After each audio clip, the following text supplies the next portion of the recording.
আসসালামু আলাইকুম। আশা করি সবাই অনেক ভালো আছেন। নতুন আরও একটি ক্লাসে সবাইকে স্বাগতম। আজকের ক্লাসে আমরা পঞ্চম শ্রেণীর প্রাথমিক গণিত বইয়ের অনুশীলনী 6 খ এর 64 পৃষ্ঠা 7 নং অঙ্কটি সমাধান করব। খেয়াল করো 7 নংয়ে লেখা আছে 7/9 বর্গমিটার একটি দেয়াল রঙিন করতে 4/3 ডেসিলিটার রং লাগে। 1 ডেসিলিটার রং দ্বারা কত বর্গমিটার দেয়াল রঙিন করা যাবে? আমাদের যে কোনো অঙ্কের প্রশ্নটা খুব ভালোভাবে প্রথমে বুঝে নিতে হবে কি দেওয়া আছে এবং কি চেয়েছে। এখানে বলেছে 7/9 বর্গমিটার একটি দেওয়াল আছে, সেই দেওয়ালটা রঙিন করতে 4/3 ডেসিলিটার রং লাগবে।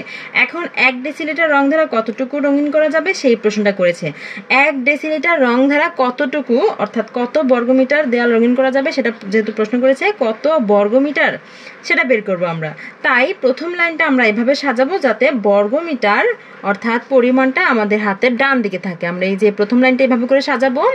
আমরা লিখবো 4/3 ডেসিলিটার রং দ্বারা রঙিন করা যাবে 7/9 বর্গমিটার। বর্গমিটার কথাটা আমরা হাতের ডান দিকে রাখবো, এভাবে করে প্রথম লাইনটা সাজাবো।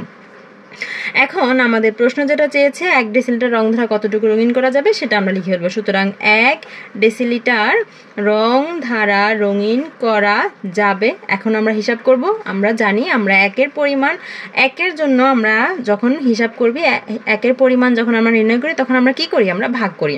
তাহলে আমরা এখানে ভাগ করে দেবো। এখানে যেটা থাকবে সেটা লিখে ফেলবো। 7/9 আছে, লিখে ফেলবো এটা, তারপর ভাগ করে ফেলবো। এইখানে যেটা থাকবে সেটা লিখে ফেলবো। যাই থাকে তাই লিখবো। এখানে আছে 4/3, আমরা এখানে লিখবো 4/3, তারপর এখানে বর্গমিটার কথাটা লিখে দিব।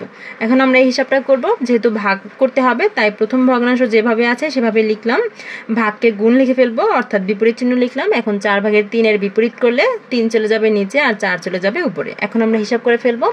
লবে আছে 9 আর হরে আছে 3। আমরা এই দুটো কাটাকাটি করতে পারি। 3কে 3 দিয়ে ভাগ করলে 1 আর 9কে 3 দিয়ে ভাগ করলে 3×3 = 9, ভাগফল 3।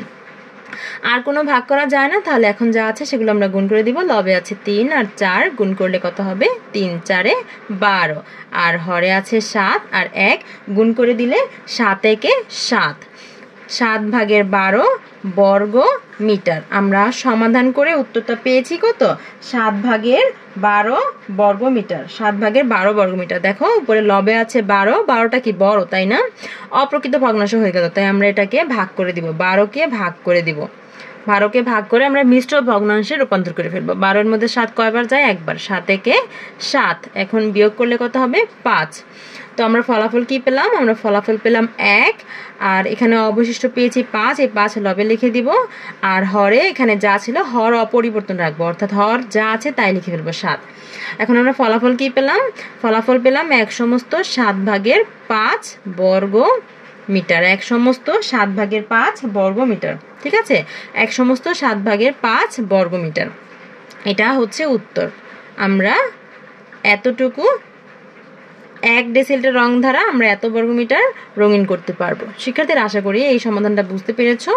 দেখা হবে পরের ক্লাসে। ততক্ষণ পর্যন্ত সকলেই ভালো থেকো, সুস্থ থেকো। আল্লাহ হাফেজ।